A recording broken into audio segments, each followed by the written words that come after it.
Hello students, how are you? Myself Meet sir. Welcome to MG's Maths tutorial. तो students आज हम ये chapter का वेरी मोस्ट इम्पोर्टेंट पोर्शन पढ़ने जा रहे हैं। ये पोर्शन का नाम है ट्रिग्नोमेट्रिक आइडेंटिटीज। स्टूडेंट्स ये कंसेप्ट आपको आगे जाके बहुत काम आने वाला है। आगे आप 11th साइंस के अंदर मैथमेटिक्स सब्जेक्ट रखने वाले हो तो ये वेरी मोस्ट इम्पोर्टेंट हो जाएगा। आपको फिजिक्स में भी ये काम आने वाला है। तो चलिए हम और आप मिलकर स्टार्ट करते हैं आइडेंटिटीज। स्टूडेंट सबसे पहले मैं आपको यह समझाना चाहता हूं कि आपने आइडेंटिटी वर्ड सुना है क्या? ओके, तो आपने आइडेंटिटी वर्ड सुना है या नहीं सुना है मैं आपको समझा देता हूं। आपने एक ऐसा वर्ड सुना हुआ है इक्वेशन। तो इक्वेशन एंड आइडेंटिटी में क्या डिफरेंस है वो आपको समझा देता हूं मैं। Identity mean what? Equation is true for all values of all variables, then it is known as identity. यानी इक्वेशन स्टूडेंट्स हम बोलते थे तो वो किसी वैल्यू के लिए ही वो सही होता है ना। इसी तरह से आइडेंटिटी का मतलब क्या हुआ कि कोई भी वैल्यू ऑफ वेरिएबल आप ले लो, सभी के लिए वो ट्रू ही होगा। इसका मतलब we call as identities. Students आपने आइडेंटिटी देखी हुई है, आपने इस तरह से आइडेंटिटी देखी हुई है a plus B the whole square is equal to A square plus 2ab plus B square. This is an identity. हम किसी भी जगह पे इसका इस्तेमाल कर सकते हैं। Either any value of any variable, it is x और इट इज y और it is z। Is it clear students? इसका मतलब आपने आइडेंटिटी पढ़ा हुआ है लेकिन आपको मालूम नहीं था कि ये आइडेंटिटी है। आपको इसी फॉर्म से याद है, this is the formula, right? Okay, चलिए अब बात करते हैं ट्रायंगल एबीसी की ओर। स्टूडेंट्स आप यहां से देख सकते हो, यहां पे मैंने ट्रायंगल एबीसी लिया हुआ है जिसमें राइट एंगल बनता है बी पे। यहां से आप देख सकते हो एंगल बी इज 90 डिग्री और ये एंगल ए को हम कंसिडर करते हैं, यानी ये हमारा थीटा है। चलिए, तो बाय यूजिंग पाइथागोरस थ्योरम हम क्या लिख सकते हैं? This is our hypotenuse, it means A B square plus B C square is equal to A C square. यहां पे आप देख सकते हो मैंने रिजल्ट नंबर 1 लिखा हुआ है, राइट? अब क्या करता हूं मैं, ये जो रिजल्ट 1 है इसको डिवाइड करता हूं किससे? ए सी स्क्वायर से। यानी रिजल्ट 1 के सारे टर्म ए सी स्क्वायर से डिवाइड होंगे। तो आप देख सकते हो यहां पे A B square upon A C square हुआ plus B C square upon A C square हुआ is equal to A C square upon A C square, right? तो इसको यहां पे भी स्क्वायर है और यहां पे भी स्क्वायर है, तो इसको मैं इस तरह से लिख सकता हूं A B upon A C the whole square plus B C upon A C the whole square is equal to A C upon A C the whole square. चलिए अब जो कंसेप्ट है उसको समझने की कोशिश करते हैं। A B upon A C, this is your A B and this is your A C. तो स्टूडेंट्स ये तो क्या हुआ? एंगल की एडजेसेंट साइड और ये हुआ हाइपोटेन्यूस। तो इसको मैं ऐसा भी तो लिख सकता हूं ना, अगर एंगल ए को कंसिडर करता हूं तो ये उसकी एडजेसेंट साइड हुई और ये हाइपोटेन्यूस हुआ। तो कौन सा फॉर्मूला था याद करो आप?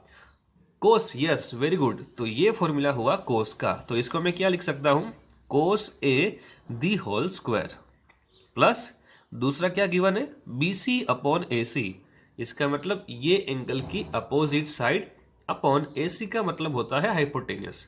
तो इसको मैं क्या लिखने वाला हूं? अपोजिट साइड अपॉन हाइपोटेन्यूस को आप जानते हो it is known as sine theta. Yes, our theta is angle A. तो इसको मैं इस तरह से रिप्रेजेंट कर सकता हूं sine A the whole square. और यहां पे क्या हुआ students? A C upon A C, तो ये कैंसिल होके हो जाएगा 1 और 1 का स्क्वायर तो 1 ही आएगा। अब स्टूडेंट्स ये जो cos A the whole square है, sine A the whole square है, इसको मैं इस तरह से रिप्रेजेंट कर सकता हूं cos square A plus sine square A is equal to 1। तो ये हो गई आइडेंटिटी। स्टूडेंट्स ये आइडेंटिटी 0 से लेकर के 90 एंगल तक सभी एंगल के लिए सही है, राइट? अब देखते हैं दूसरी आइडेंटिटी स्टूडेंट्स। तो students now we are going for the second identity. आप जानते हो this is true for all A such that 0 degree less than or equal to A less than or equal to 90 degree. So this trigonometric identities आपको मालूम है, हमने Pythagoras theorem क्या लिखा हुआ था? A B square plus B C square is equal to A C square. ये हमारे पास रिजल्ट नंबर 1 था, राइट? अब क्या करता हूं मैं, यही रिजल्ट को दूसरे कोई साइड के साथ डिवाइड कर रहा हूं, यानी result 1 divided by A B square. तो ये रहा आपका रिजल्ट 1 और इसको हम डिवाइड करेंगे ए बी स्क्वायर से, राइट। तो तीनों के तीनों जो आपको साइड्स गिवन है वो उसके साथ डिवाइड होंगे। क्या होगा, A B square upon A B square plus B C square upon A B square is equal to A C square upon A B square. Is it clear students? आप यहां से देख सकते हो कि ये है यहां पे भी स्क्वायर और यहां पे भी स्क्वायर, तो इसको हम इस तरह से रिप्रेजेंट कर सकते हैं A B upon A B the whole square. यहां पे भी सेम, तो इसको लिख सकता हूं B C upon A B the whole square, और यहां पे भी सेम है तो इसको मैं लिख सकता हूं A C upon A B the whole square, right. अब हमें एंगल ए ही कंसिडर करना है, राइट। तो A B upon A B ये तो कैंसिल होके 1 हो जाएगा और 1 का स्क्वायर करोगे तो आंसर 1 ही आने वाला है। इसका मतलब 1 plus B C upon A B, आपको एंगल ए ही ध्यान में रखना है। बी सी ये रहा B C upon A B, इसका मतलब ये एंगल की अपोजिट साइड और ये उसकी एडजेसेंट साइड हुई। इसका मतलब क्या होगा, opposite side upon adjacent side को मैं लिख सकता हूं टेन थीटा, राइट।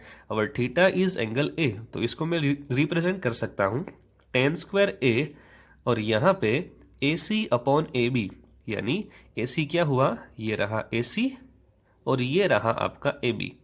अगर ए बी अपॉन ए सी होता तो इसको मैं कोस थीटा लिखता, लेकिन ए सी अपॉन ए बी को क्या लिखता हूं मैं, सेक थीटा। तो this is your sec theta, लेकिन यहाँ पे स्क्वायर है तो ये क्या हो जाएगा, sec square A. This is your second identity, right. Now we are going for the third identity. तो स्टूडेंट्स अब हम डिवाइड करते हैं रिजल्ट 1 को बी सी स्क्वायर के साथ, राइट। इसका मतलब क्या होगा, ये रहा आपका रिजल्ट नंबर 1। अगर स्टूडेंट्स इसको हम डिवाइड करेंगे तो क्या होगा, ये रहा ए बी साइड, इसको भी डिवाइड करेंगे बी सी स्क्वायर के साथ, प्लस बी सी स्क्वायर है इसको भी डिवाइड करेंगे बी सी स्क्वायर के साथ, is equal to A C square है इसको भी हम डिवाइड करेंगे बी सी स्क्वायर के साथ, राइट। अब क्या होगा स्टूडेंट्स, आप देख सकते हो यहाँ पे ए बी स्क्वायर है और यहाँ पे बी सी स्क्वायर, तो क्या होगा A B upon B C the whole square, plus यहाँ पे बी सी है यहाँ पे भी बी सी है, तो क्या लिख सकता हूँ B C upon B C the whole square, as well as यहाँ पे ए सी है और यहाँ पे बी सी है, तो यहाँ पे क्या लिख सकता हूँ A C upon B C the whole square, right. तो यहाँ से आप देख सकते हो स्टूडेंट्स बी सी कैंसिल हो जाएगा और वहां पे आएगा 1, यानी यहाँ पे क्या बना A B upon B C. तो ये डायग्राम से आप देख सकते हो A B upon B C, यानी ये एंगल की एडजेसेंट साइड अपॉन ये एंगल की अपोजिट साइड। तो आपने देखा हुआ है स्टूडेंट्स एडजेसेंट अपॉन अपोजिट, ये किसका फॉर्मूला था, कोट का। तो ये हो जाएगा कोट स्क्वायर ए, और यहाँ पे बी सी कैंसिल होके 1 हो जाएगा, और यहाँ पे बन रहा है ए सी अपॉन बी सी। तो ये रहा ए सी और ये रहा बी सी। तो ये क्या हुआ students, hypotenuse upon opposite side. ये किसका फॉर्मूला था, कोसेक का, तो ये क्या हो गया कोसेक स्क्वायर ए। तो ये हो गई आपकी third identity, very very most important student. तो स्टूडेंट्स आपकी तीनों के तीनों आइडेंटिटी रेडी है। एक बार इसको रिमेंबर करके हम आगे के एग्जाम्पल सोल्व करते हैं। चलिए देखते हैं, सबसे पहले आइडेंटिटी क्या थी, sine square theta plus cos square theta is equal to 1। Students यहाँ पे आपने देखा होगा मैंने एक ही जगह पे थीटा लिखा हुआ है। थीटा का मतलब for any angles lying between 0 to 90 degree, right. किसी भी एंगल के लिए ये सही होगा, इसलिए ये यहाँ पे क्या लिखा जाएगा, sine square theta plus cos square theta is equal to 1। As well as second identity क्या थी, 1 plus tan square theta is equal to sec square theta. As well as third identity क्या थी, 1 plus cot square theta is equal to cosec square theta. Is it clear student? तो students आप ये जो identity है sine square theta plus cos square theta is equal to 1, इसको हम अलग फॉर्म से भी यूज कर सकते हैं। वो कौन सा फॉर्म, चलिए देखते हैं। अगर मैं साइन स्क्वायर थीटा की वैल्यू फाइंड करना चाहता हूं तो क्या करना पड़ेगा, ये कोस स्क्वायर थीटा को इज इक्वल टू के इस साइड भेजता हूं, तो यहां से आपको और एक वैल्यू मिलती है, sine square theta is equal to 1 minus cos square theta, right. As well as अगर मेरे को कोस स्क्वायर थीटा की वैल्यू चाहिए तो ये जो साइन स्क्वायर थीटा है इसको राइट हैंड साइड भेजना होगा इक्वल टू के, तो क्या हो जाएगा, cos square theta is equal to 1 minus sine square theta. तो यानी ये 1, 2 और 3 रिजल्ट ये एक ही आइडेंटिटी से बने, as well as second identity की बात करते हैं तो ये क्या होगा, 1 plus tan square theta is equal to sec square theta, ऐसा गिवन है। अगर टेन स्क्वायर थीटा की वैल्यू आपको फाइंड करनी है, राइट, किसकी वैल्यू फाइंड करनी है, टेन स्क्वायर थीटा की, तो क्या होगा स्टूडेंट्स, ये जो 1 आपको गिवन है यहाँ पे, ये 1 इज इक्वल टू के इस साइड पे चला जाएगा तो क्या होगा, tan square theta is equal to sec square theta minus 1। अगर आपको ये 1 की वैल्यू चाहिए, यानी कि 1 की जगह पे आपको कोई रिजल्ट यूज करना है, तो क्या होगा, तो सर ये जो टेन स्क्वायर थीटा है वो इस साइड पे चला जाएगा। Okay, very good. So that 1 is equal to हम लिख सकते हैं sec square theta minus tan square theta. Is it clear students? तो ये हो गई सेकेंड आइडेंटिटी के 3 रिजल्ट। ये रिजल्ट नंबर 1, ये रिजल्ट नंबर 2 और ये result number 3। As well as third जो आइडेंटिटी आपको गिवन है, इससे भी हम 2 रिजल्ट निकाल सकते हैं। देखिए आप यहाँ पे 1 plus cot square theta is equal to cosec square theta है। अगर कोट स्क्वायर थीटा की आपको वैल्यू निकालनी है तो किस तरह से निकाल सकते हो आप, तो सर इसका क्या होगा, cot square theta is equal to, यानी ये 1 को इस साइड पे भेजना पड़ेगा तो क्या हो जाएगा, cosec square theta minus 1। Again students, ये 1 के बराबर कोई रिजल्ट निकालना है तो क्या होगा, तो सर 1 के बराबर रिजल्ट निकालना है तो ये कोट स्क्वायर थीटा को इस साइड पे भेजना होगा। तो 1 इज इक्वल टू मैं क्या लिख सकता हूँ, 1 is equal to cosec square theta minus cot square theta. तो स्टूडेंट्स ये 3, ये 2 और ये 2 और ये 2, यानी टोटल 9 रिजल्ट हुए जो वेरी वेरी मोस्ट इंपॉर्टेंट है। आगे जाके हम सब में यही यूज करने वाले हैं। Is it clear students? आपको यही आगे काम आने वाला है एक्सरसाइज 8.4 में। इसको 2-3 बार लिख के बाय हार्ट कर लो। ये सारे formula very very most important formula है। यस, तो ये फर्स्ट आइडेंटिटी से हमने ये 2 रिजल्ट निकाले थे, यानी फर्स्ट आइडेंटिटी के टोटल 3 रिजल्ट हुए, सेकेंड आइडेंटिटी के टोटल 3 रिजल्ट हुए और थर्ड आइडेंटिटी के टोटल 3 रिजल्ट, ये 2 और ये 1, टोटल 3 रिजल्ट हुए, राइट। चलिए अब बात करते हैं example number 12। Express the ratio cos A, tan A and sec A in the terms of sine A. यानी आपको कोस ए को भी साइन के टर्म में लिखना है, टेन ए को भी साइन के टर्म में लिखना है और सेक ए को भी साइन के टर्म में लिखना है। तो क्या करेंगे हम, आप जान सकते हो स्टूडेंट्स, यहाँ पे sine square theta plus cos square theta is equal to 1, ये आइडेंटिटी मेरे पास है। क्या करना है, कोस थीटा को साइन के फॉर्म में लिखना है। तो क्या करेंगे, सर ये कोस ए की वैल्यू हमें निकालनी है, तो ये साइन स्क्वायर ए इस साइड पे चला जाएगा तो क्या होगा, cos square A is equal to 1 minus sine square A. आपने ऊपर भी देखा था ये रिजल्ट, राइट। अब हम क्या करते हैं, सर हमको तो कोस ए की वैल्यू चाहिए और यहाँ पे आपके पास क्या है, कोस स्क्वायर ए। इसका मतलब मैं आपको ऐसा बोलूं कि अगर आपके पास एक्स स्क्वायर है इज इक्वल टू 4 गिवन है, right, X square is equal to 4।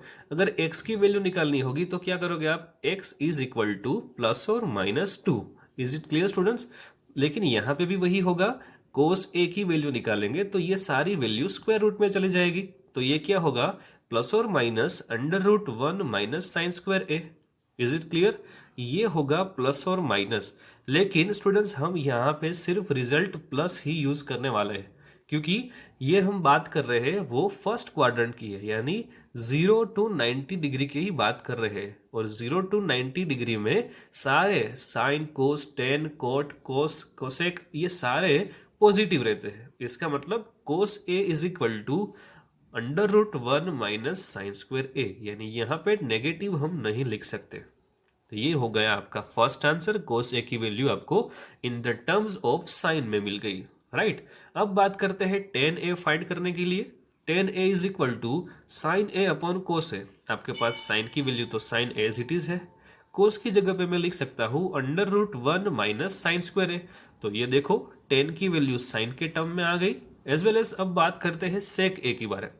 सेक का मतलब होता है 1 अपॉन कोस, जो आपको मालूम है। तो 1 अपॉन कोस, कोस ए की तो वैल्यू आपके पास है, क्या है, 1 upon under root 1 minus sine square है। तो देखो सेक ए की वैल्यू भी साइन के टर्म में आ गई, टेन ए की भी वैल्यू साइन के टर्म में आ गई और कोस ए की भी वैल्यू साइन के टर्म में आ गई। ये हो गया आपका आंसर। तो चलिए बात करते हैं अब example number 13। Prove that sec a into 1 minus sine a into sec a plus tan A is equal to 1। यानी आपको लेफ्ट हैंड साइड का आंसर राइट हैंड साइड के बराबर प्रूव करना है। यहाँ पे देखते हैं लेफ्ट हैंड साइड में आपको क्या गिवन है, sec a into 1 minus sine a plus into sec a plus tan A. तो स्टूडेंट्स आपको आंसर 1 लाना है, यानी सारी वैल्यू कैंसिल हो जानी चाहिए। आपको प्रूव दैट वाले जो भी सम आपके सामने आए तो क्या करना है कि उसको लेफ्ट हैंड साइड को बराबर ध्यान से देखना है और इसके बराबर हमें क्या प्रूव करना है उसको ध्यान से देखना है, राइट। उसके बाद हम सम सोल्व करेंगे। तो आप यहाँ से देख सकते हो आपको राइट हैंड साइड पे 1 चाहिए। इसका मतलब क्या हुआ स्टूडेंट्स, सारी वैल्यू कैंसल आउट होकर आंसर 1 आना चाहिए। Is it clear students? तो चलिए अब किस ये सम में हम किस तरह से आगे बढ़ते हैं वो देखते हैं। आप देख सकते हो स्टूडेंट्स यहाँ से sec a को मैं लिख सकता हूँ 1 अपॉन cos a। तो मैंने यहाँ पे वही लिखा हुआ है sec a is equal to 1 by cos a 1 minus sine a as it is. Sir यहाँ पे sec a है और यहाँ पे tan है, तो sec a को मैं लिख सकता हूँ 1 बाई cos a और tan को लिख सकता हूँ मैं साइन अपॉन cos a। ये सारी फॉर्मूला हमने देखी हुई है। यहाँ से स्टूडेंट्स आप देख सकते हो कि यहाँ पे भी डिनोमिनेटर में cos a और यहाँ पे भी डिनोमिनेटर में cos a ही गिवन है। इसका मतलब एलसीएम लेने की जरूरत नहीं है। ओके, तो ये क्या होगा 1 upon cos a 1 minus sine a as it is. अब इन दोनों का डिनोमिनेटर सेम है तो न्यूमिनेटर का सीधा ही एडिशन हो जाएगा। तो क्या होगा 1 प्लस साइन a डिनोमिनेटर में cos a, राइट। अब आप यहां से देख सकते हो students a minus B given है into A plus B given है। इसका मतलब ये हुआ a माइनस बी और इंटू मल्टीप्लीकेशन में है a प्लस बी। तो इसका आंसर आप क्या लिखते हो students, a square minus B square. तो यहाँ पे यही होने वाला है, 1 अपॉन cos a को एज इट इज रखा। यहाँ पे क्या होगा a minus B a plus B, तो a square minus B square. Okay, अब A square minus B square यानी 1 का आप स्क्वायर कर लो तो आंसर क्या आएगा 1 ही आने वाला है। और माइनस में क्या गिवन है साइन स्क्वायर ए। तो अभी हमने आइडेंटिटी में देखा था 1 minus sine square A is equal to तो क्या होता है कोस स्क्वायर ए। तो इसके बराबर मैं लिख सकता हूँ कोस स्क्वायर ए और यहाँ पे भी 1 upon cos A as it is. आप यहाँ से देख सकते हो स्टूडेंट्स कोस ए इंटू कोस ए इन दोनों का मल्टीप्लिकेशन होते ही ये बन जाएगा कोस स्क्वायर ए और न्यूमरेटर में तो कोस ए आपके पास पड़ा हुआ है। तो क्या हो जाएगा cos square A upon cos square A is equal to 1। ये कैंसिल आउट होके 1 हो जाएगा। तो ये हो गया आपका राइट हैंड साइड, यानी ये हमने प्रूव कर दिया। Is it clear students? Okay students, thank you very much for watching this video.